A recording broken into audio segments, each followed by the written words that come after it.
এখনো তোমাকে মিস করে। জানি না কি কি করেছো ওর সাথে। কি আবার করবো? তুমি যা ভাবছো একদম তা নয়। ওরা সবাই আমার জন্য বাস স্টপে গিয়ে দাঁড়াতো, আমি স্টপে না দিলে ওরা মন খারাপ করতো, তাই গিয়ে দাঁড়াতাম।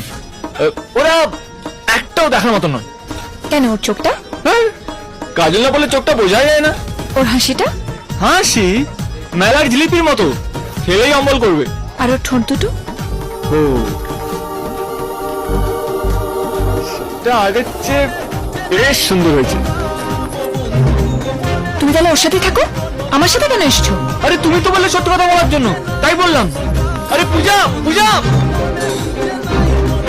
স্টুপিড ইডিয়েট, বলার পর আর সময় পেলি না। প্রিয়াঙ্কা এক্ষুনি নামটা বলছি।